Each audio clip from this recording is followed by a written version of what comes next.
Allez, salut, on se retrouve pour une nouvelle vidéo. Là on va rouler sur la Psyma. On est toujours sur le grand parking. Donc là on est en 3S, moteur charbon, en 2 roues motrices. Donc on va y aller tranquillement au départ, parce que quand on roule du 4 roues juste avant et après du 2 roues motrices, faut choisir accélérer ou freiner.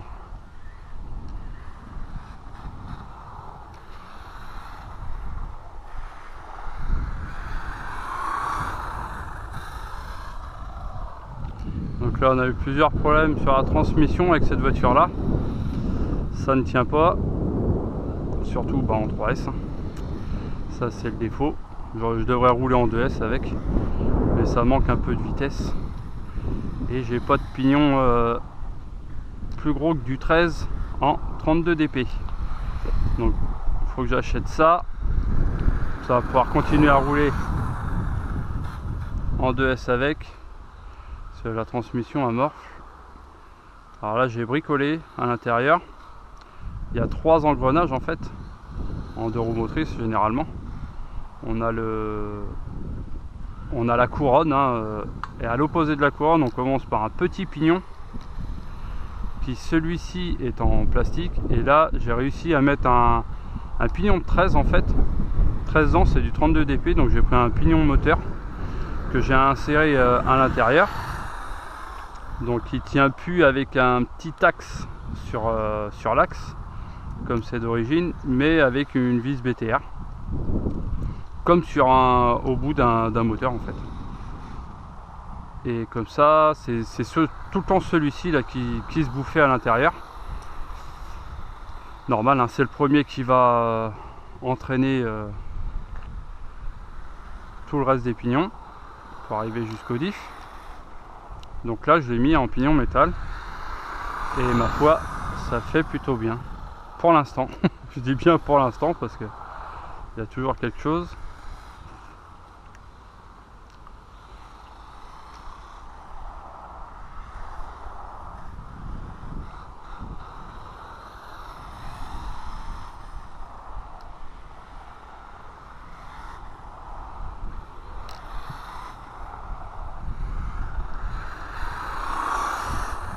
Et les roues aussi sont un peu pourries.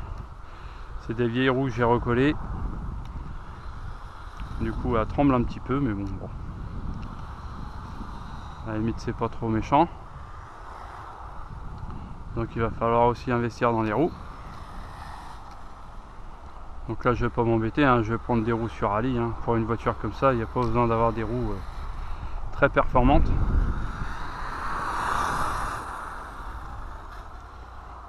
Donc ça le fera très bien.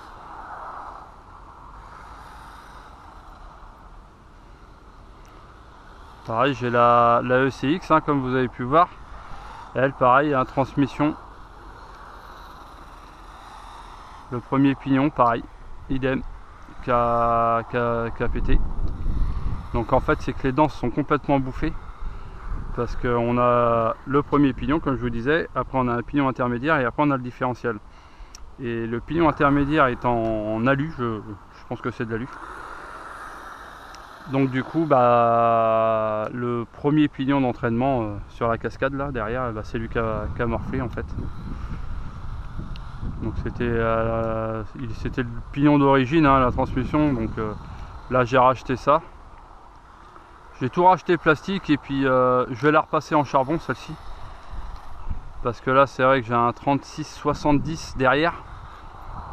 Et 3670 c'est un 2000 kV, 2150 kV par contre. Donc il est très lourd pour cette voiture là, je trouve quand même. C'est ce qu'on peut avoir des fois sur des 1/8 en buggy. Donc je vais le repasser en charbon. Elle marchait très bien en charbon cette voiture. Et puis par la suite on verra un petit moteur brochetage, un 3650 là, en 3500 kV, ce sera très bien. Ce sera beaucoup plus léger. Et puis en fait ce qu'il faut sur ces voitures là, c'est pas trop de leur mettre de patates au départ, quoi. Parce parce que c'est là où que les pignons cassent. Donc soit on a de la bonne cam, il y a des bonnes marques et puis là il n'y a aucun souci. Mais soit on est sur du petit modèle, alors c'est du modélisme, mais on est quand même entre le jouet et le modélisme sur ces voitures là quoi. Et le problème c'est quand on en a pas mal avec des bonnes performances, on va faire la même chose avec celle-ci, sauf que c'est le défaut, parce que du coup on casse tout.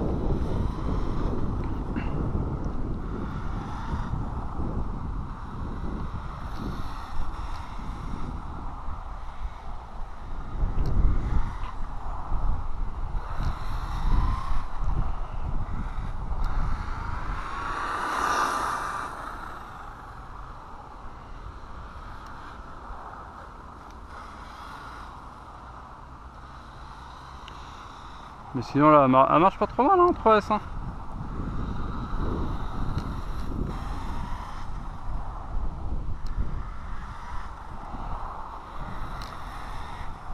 Le moteur charbon qui va chauffer assez vite, je pense.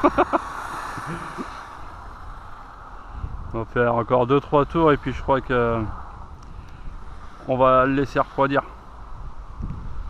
Parce que si je vais jusqu'au bout de la batterie, c'est une 3S 5000. Le moteur il va pas aimer, je pense. On va limite le cramer. Là on va regarder ce que ça dit.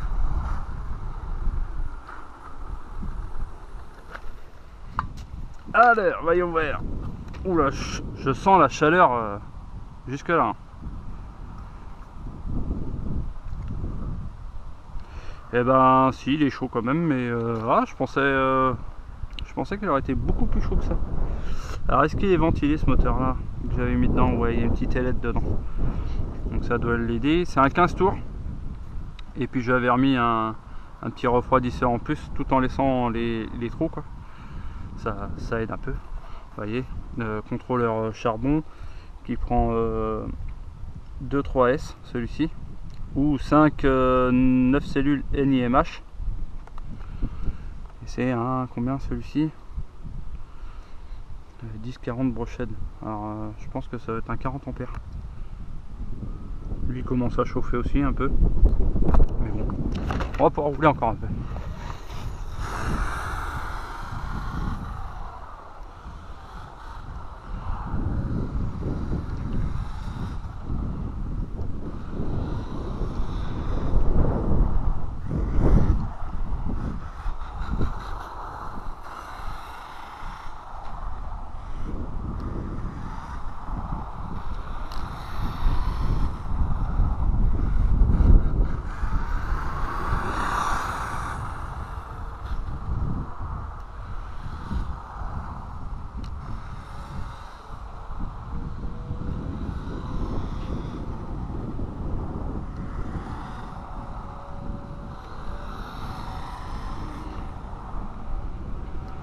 Mais sinon c'est une bonne petite voiture, hein, ça roule plutôt bien.